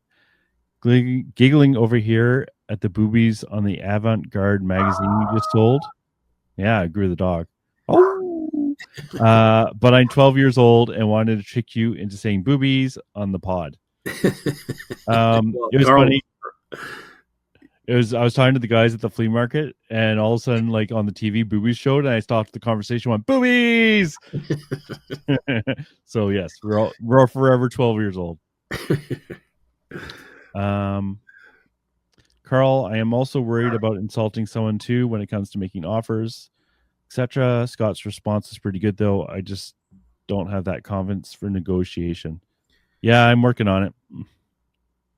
I just don't feel I'm trying to insult them, so I think I can turn it quickly. Like I'm never trying to insult somebody. Like if I want to insult somebody, they'll know I'm insulting them. I've done it before, but yeah, I just my purpose isn't to insult them. So if I feel or they're getting angry, I'll just quickly turn it around.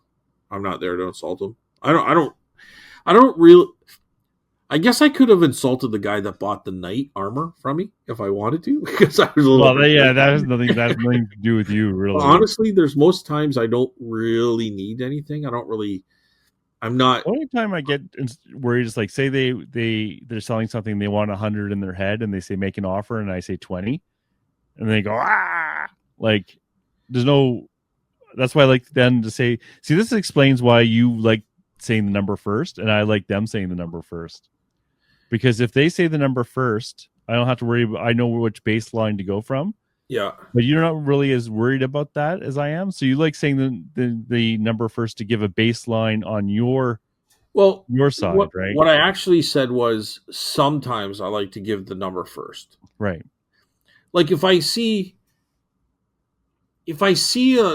at a yard sale, for instance, and I see a lot of $1, $2 items, or I'm listening to the conversation take place with someone else and they're giving really low items, like low dollar amounts or something, like I'm not going to offer anything. But if somebody's setting it like a prized possession and they don't have a price on it, so I don't know what it's worth, I'm just saying like, wow, this is really neat. I'll throw that, like, would you take something for it? You know what I mean? And I'll throw out that number first. But it's not every time, that's for sure. Like I just kind of play it as I see it. Does that make sense? Like yep. that's really yep. what I'm saying. Yeah. So it's not like I'd like to do it all the time. I definitely pick the times where to do it. But sometimes I do 100% think it's in your advantage to say the number first. And that's from your years of experience of doing it. Right. And this one always gets them laughing. Sorry, dude, but I can't be both buyer and seller. Give me a price then. You know what I mean? Oh, that's when they say, "Oh, I don't want a price." Yeah, it's like. And when you're selling something, there was a guy once who had a glass dish, and he had, I don't know, $7 on it or something like that. And then she said, I might be getting this wrong, but she said, well, will you take 5? So he dropped it on the ground and goes, you can have it for free now. Jeez. Right? Like, okay. So I would run away from that guy. Yeah.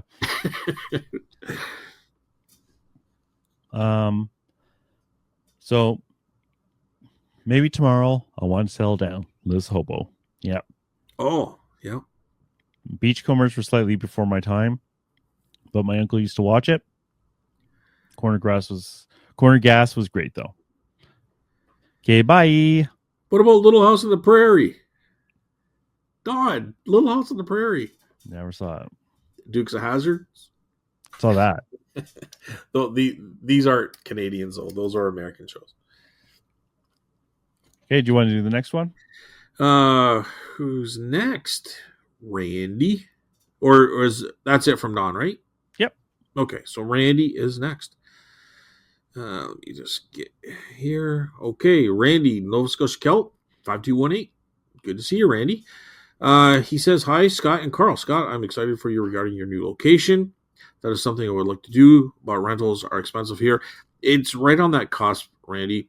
The size, I guess, everybody, I think you even said it too when I showed you photos, but everybody said I got a pretty good deal on it. Yeah. Truro is a small town with a big city attitude.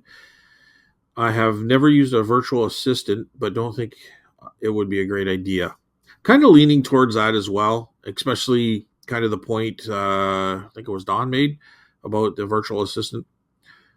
Um, anyway, you have to double check everything.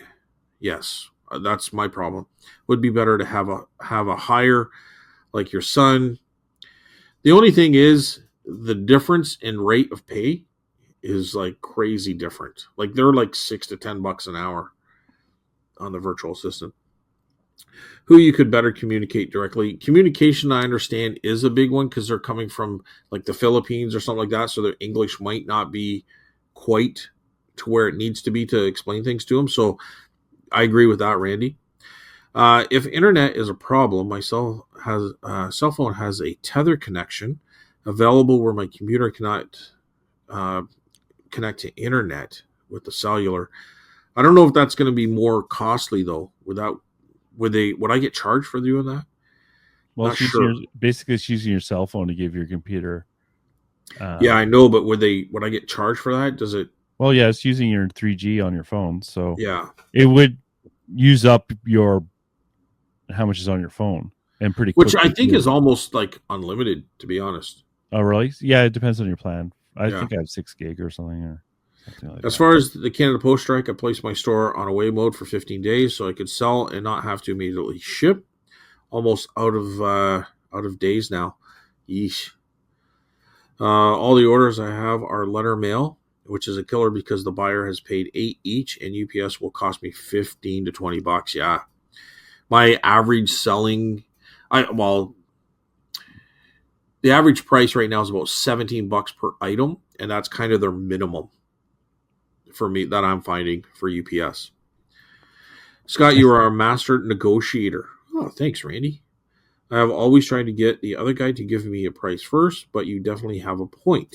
If he gives me an amount and says that's the best I can do, then you are stuck. Yes, that's it exactly for sure. If I give a low offer, then he's thinking how to meet somewhere between what he wants and what we'll actually take. Exactly. Yep. Carl, I'm glad the flea market is helping you be more comfortable with the give and take of negotiations. 3 hour show. Bring it on now. Thanks, Randy. Hey, Carl, thank thanks, you, Randy. Randy. Awesome. Yeah, Um, 3 hours that ain't happening. you never know. Even You on never know. I was on Sunday show. I was like, wait, it's been an hour and we haven't even started this show yet. Yeah, I started complaining. 45 minutes or 15 minutes. It's like we haven't even shown an item yet. I know. That was probably the longest show ever, I think, or one of them at least. It's definitely one of them. I think back when Tommy and Tracy and all that kind of stuff. Remember all those days?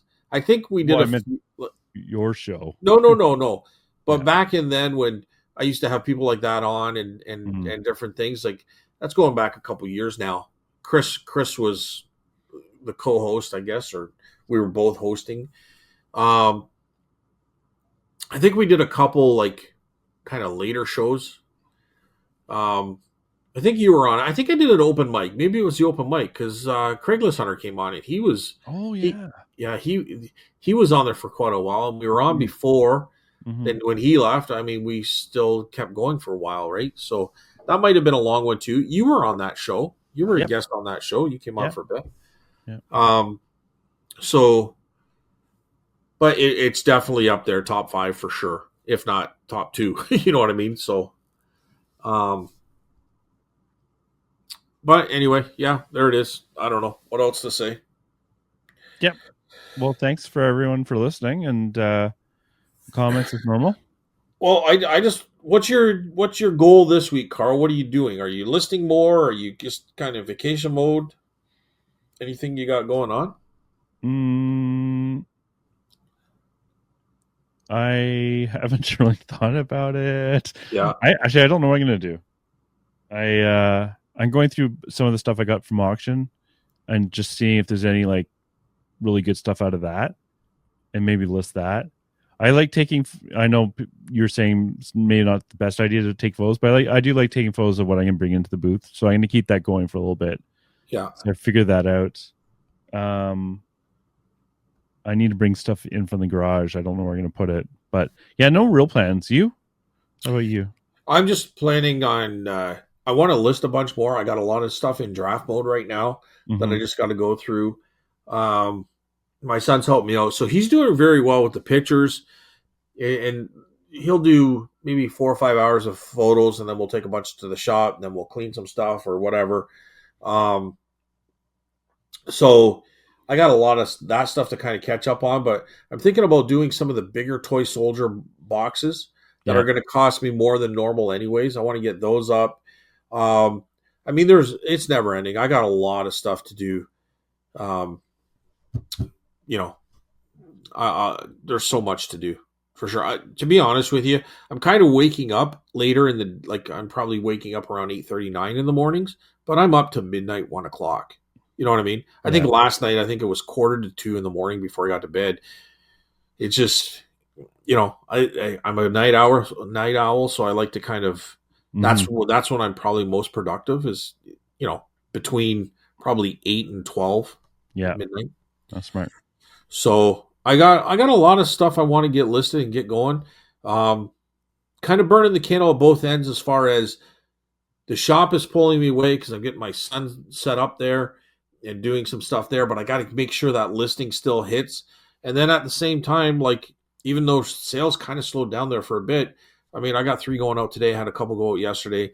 So I have to make sure they get out on time. There's just, Jeff's calling me to take photos so that she could sell this dresser to someone she knows, and all that good stuff, right? So there's just getting pulled around all over. Speaking of sales, I'm on Two Dogs Digs on Tuesday of next week, where we talk about our sales for the last 2 months. I have no idea what I'm going to show. Hopefully, I have something in there. Well, you have a camera. Well, that's not sold. That's new. You got to do a sold. Okay. Show. So they do a sold show on Tuesday, Two Dogs Digs, and we showed our 5 sales from the last 2 months. So go into my store and say, "This is what my buddy Scott sold." Yeah, no. Nice try. But yeah, that's happening. Toy soldiers. I did sell a toy soldier, by the way. And it was a longer one. It was I think it might have been a couple weeks ago now, but it was the Indian woodland Indian jumping over a fence. Oh yeah, I remember that one. Yeah, it was pretty cool, right? So the guy gave me, positive review on it, and it had a little bit of chip painting on the hand, fully disclosed, of course, but he was really happy with it. So, oh sweet. Yeah, so I might go with the bigger boxes because they're gonna cost me that regardless. So anyway, digressing, we'll pull it back and say, have a good week, everyone. Have a good week, Carl. We are here every week, every Friday, Spotify and YouTube audio only. And we'll see you next week. Bye, everyone.